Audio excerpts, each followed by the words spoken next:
right, everybody. Welcome to the Work Hard, Play Hard podcast, where we're going to talk about all things real estate, finance, and investing. Today, we're super honored and excited to have Tony Acosta on the show. Tony is a real estate agent here in Utah and broker of the 1% Lists Wasatch Front team. He's a member of the Utah Real Estate Hall of Fame and a Forbes Real Estate Council member. He's the director of the Utah Podcast Coalition and the host of the Ask Tony Show. With over 10,000 followers on Instagram and other social media platforms, he brings a wealth of knowledge about real estate marketing and social media, far more than anything I bring. So we're excited to have him on here today. So thanks for joining us, Tony. No, thank you so much for having me. Yeah, it's exciting. So Tony's got far more experience than I do on this, Oh, so this is gonna be great. he can make fun of me afterwards, I guess. But all right, let's jump right in. So Tony, tell us about Tony. Tell us about your story. You know, kind of, I guess how you got into real estate, how you got into podcasting. Yeah, for sure. sure. All the above, right?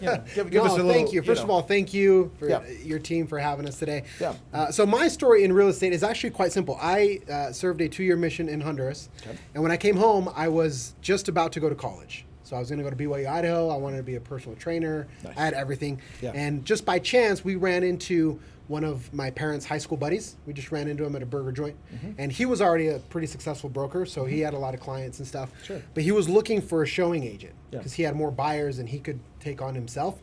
And so he asked my parents what I was doing. And my mom's like, he's up to no guy. He's not doing anything. He's not doing anything. And so he just told us to come by his office, kind of explain what real estate was. Sure. And, he kind of laid out a plan for me, and it just seemed like a good idea. So I talked it over with my parents. I decided to forego the college experience. Sure. And we stayed here and started growing. That was back in 2012 that happened. And then I was a showing agent for probably 5 years or so. Okay. And then in late 2017, I became principal broker of that team. Okay. And then I was there until late 2021. Wow. Okay. And principal broker, did you have that good experience managing all the realtors and stuff like that? Yeah, I loved it. It's very different from just being an agent on your own, but I love teaching. I love coaching people. It was really great to see. For example, I always think of one agent who she had her first $10,000 month. Sure. And for her, that was crazy. Like, she had never made that much money before in her life, and I remember that conversation, how excited she was. Yeah. I think she mentioned she had never made more than like $3,000 in a month in her life. Wow. And so to make that leap for her was triple just the amount that she had. And so it was crazy to be able to be a part of that. Sure. And be able to help her get there. And she's a successful agent now. So I love that dynamic of it, of just being with the agents week after week and just trying to help them be better. Yeah, that's awesome. Yeah. Hopefully she didn't go spend it all in one night. I think she did. Okay. Hey, it's fun to make it, right? Good. I remember, side story. I remember when I first started, there was this agent that anytime he made money, he had like a new truck or new something. Right. And so it's so and then the market crashed and he ended up getting out because he had no reserves, right? So he couldn't. Anyhow, side story. But obviously you've been very successful. Doing real estate here for a little while. What would you say makes you successful? I mean, what would you attribute some of your success to? So I had the benefit of having a really good mentor early on. Okay. So one of the things that I always talk to new agents about is you got to find someone that is willing to give you a shot. Sure. So in my case, Daniel, my former broker, he gave me all those opportunities. So he had a lot of clients, so he trusted me to show them homes. But in that showing of homes for 4 years, I got to meet, hundreds of families. And so that helped me grow really, really quickly, just to be able to get the experience. Yeah. Because versus if I was on my own, I may have had the average 2, 3, 4 clients a year maybe as a brand new agent, especially in my situation where I didn't have business experience, real estate, like I was just basically brand new. Sure. And so he gave me that opportunity to learn from his clients, and then I could later translate that to my own clients. So I think that early on, the ability to get that experience was what really made a tremendous difference. And then after, honestly, it's been social media. Okay. Social media has been what has really kind of helped me to create a brand and try to educate people and try to build trust over time. Sure. Which is, that's what our industry is all about. Well, and well, I like several things that you said, right? Number one with the mentoring and stuff like that. I mean, I think nowadays everybody wants to do it on their own, right? Yeah. I want to be hey, I'm good. I can just do this on my own. Make it, But there is we're very interdependent, more so than I think we realize, right? And so we need each other, and having a good mentor in the beginning helps a lot. Right? Of course. So I can see that's it's good you attribute that, I guess, right? So, so obviously social media and stuff like that. So, So, tell me what you're doing with social media, I guess. So early on, like I said, I didn't have any contacts or anything like that, and so I started to try to think, what could I do? How could I market myself? I did the whole cold calling, door knocking thing. Sure. Tough stuff. It's tough, so I wasn't a big fan of it. So I thought, what can I do? So what I started to do was just answer questions on Facebook. So every day I would make a little 2-3 minute clip. This was back 2014. Sure. And I would just start making these videos. Anytime somebody asked me a question, I would jot it down in my notes app, and I would make a video. Nice. And over time, I started getting a couple of DMs. People say, "Hey, I saw your video. Hey, great video." At first, they had 8 views. Sure. That's just the way it goes. Yeah. And so over time, it just kind of started to grow. So I realized that social media was something that I could try to do differently, at least attempt to. Sure. Because one of the first things I did was look at other agents and kind of what they were doing. And it was all the same thing. It was all just like listing photos, come to my open house, pictures at a closing, which those things are great. They can have a place within a page, but that was it. That was all that I was seeing. Yeah. And so I thought that there might be this opportunity to educate versus just kind of show people how cool I was.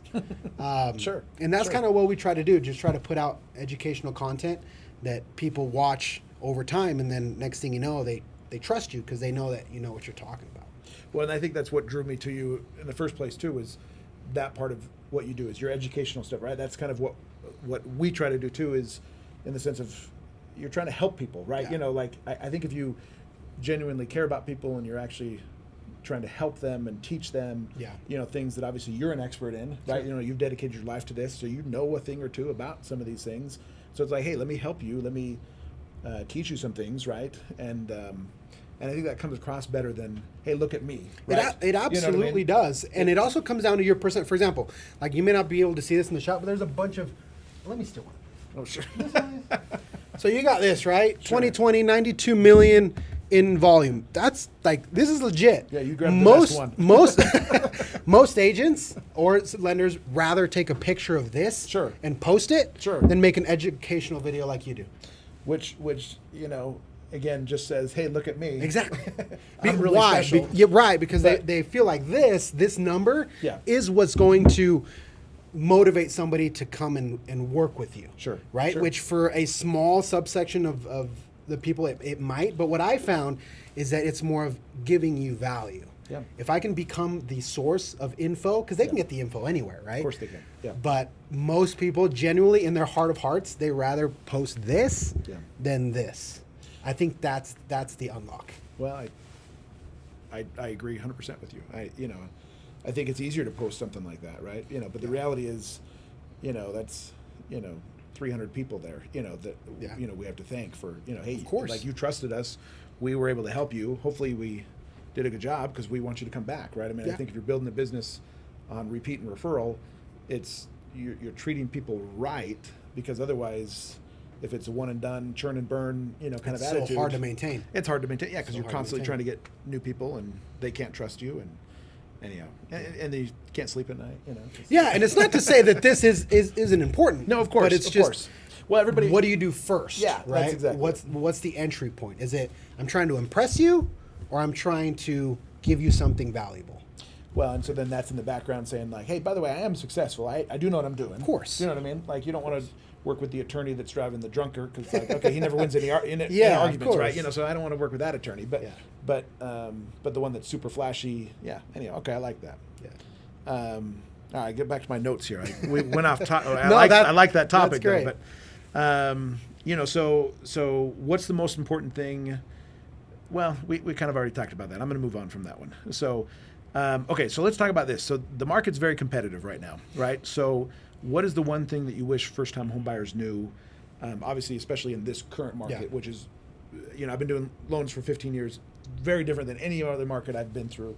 And I went through some crappy markets with the '07 crash and stuff like that. So, but go ahead and tell me what's that one thing that you wish first-time home buyers knew about this market? I think they have to understand how difficult the market is, number one, and they have to understand that it's going to be tough. Like, it's not going to be easy. You might get lucky with the first offer, the first 2 or 3, but it's going to take some work and it's going to take some time. Yeah. One of the things that I try to do through my content is just, if you establish the proper expectation from the get, I feel like people can manage the stress and the disappointment a little bit better. Sure. Because you're going to lose 3, 4, 5 offers to cash, or someone brings $30,000, $40,000 above a price. Like, some people can compete with that, other people can't. So depending on the situation, if it's a client, for example, that has just a minimum down payment and that's all the money that they have, it's going to be a little bit more difficult. It's going to take some time. But when they understand that and they say, hey, every offer that I send is the best offer that I can send, then you live with the result. I think that where the frustration comes in is if people are losing and they don't understand why. Sure. But so I would just say that, just trying to have a realistic expectation of the market and having a stomach for stress. And I think that's where the agent comes in to try to help maneuver that. You know, we were talking before about a pretty stressful situation with a buyer. That's going to happen, right? Now she's doing okay. Sure. She still feels the pressure, but she's doing okay because she understood that there's some risk involved, right? Yeah. No, that's very smart. Setting expectations, because buyers, we eat and drink this stuff, right? We do it all the time. They do this once every, 5 years, like, it's a long time, right? And I had to learn that the hard way, because for me, it didn't seem like a big deal. Sure. Right? It's like, man, right? But for them, like you say, it's heavy. And they're dealing with tens of thousands of dollars of their savings. Where are they going to move? With their kid? Like, there's so much life-changing stress behind it, right? Oh, and so it's huge. Also being able to just humanize and be able to empathize and not just see it as another deal, but try to understand what's on the back end. Like, what are they dealing with that is making maybe the client more upset, and then they project that on you? Because buying real estate is tough. It's a good investment. It's a great investment. But like every investment, there is risk involved. And things can happen. So that's one of the things that I always try to convey is any investment has risk. Sure. So I'm biased towards real estate, but it doesn't eliminate any negative thing that could happen, right? Yeah.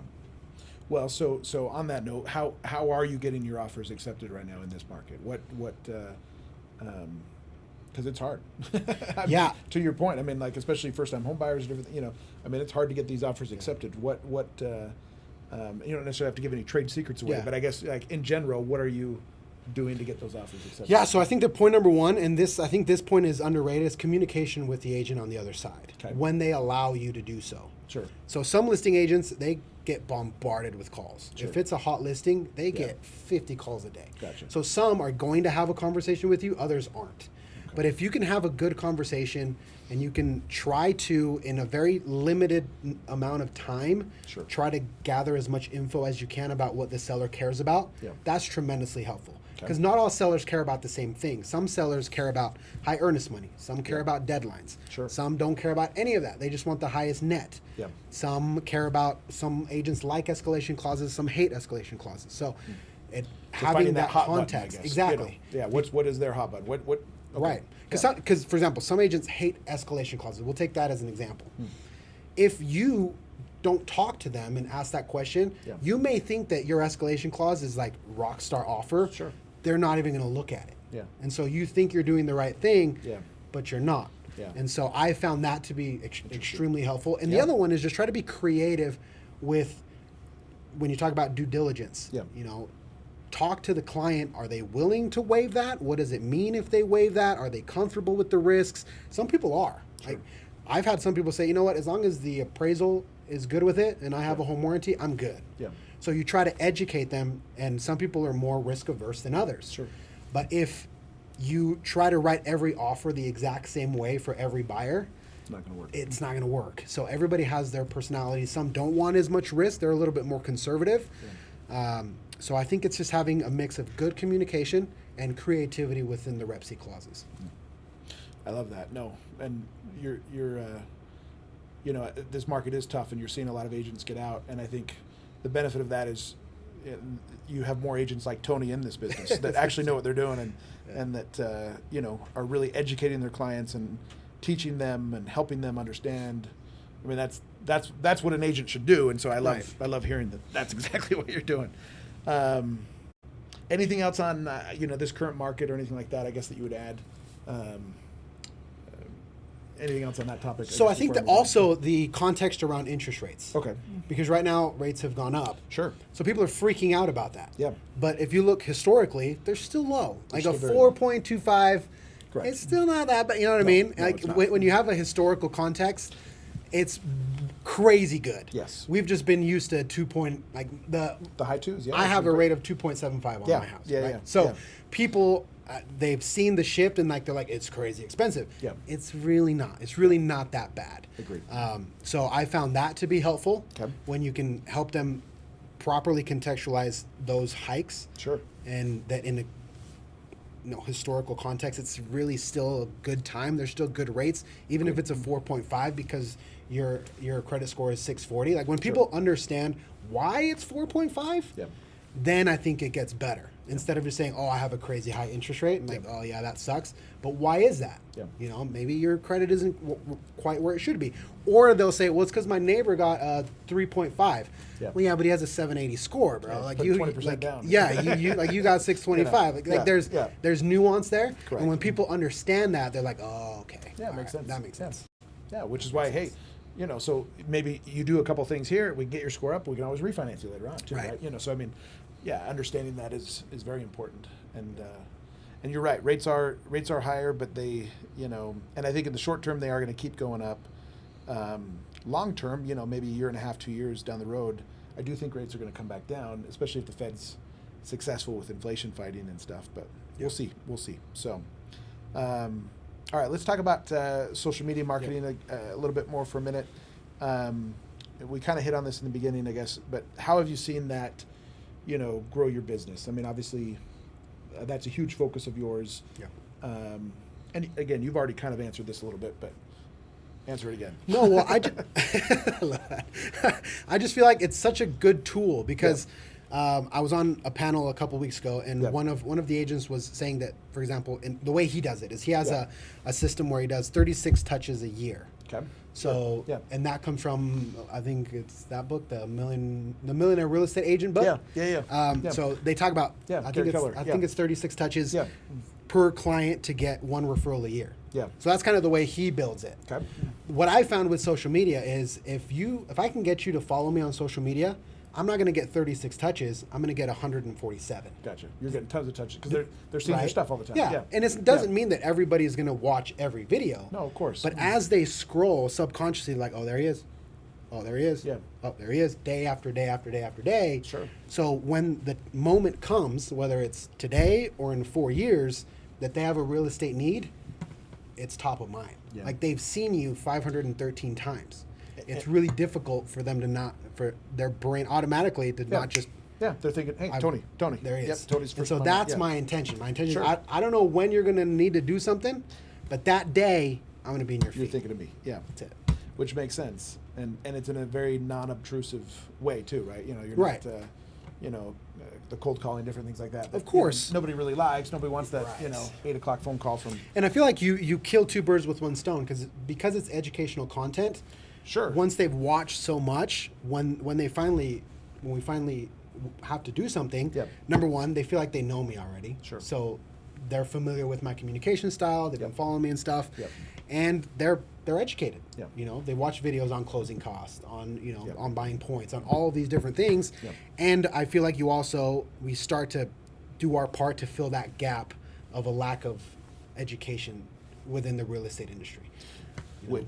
Which is very important to do, right? So I like that.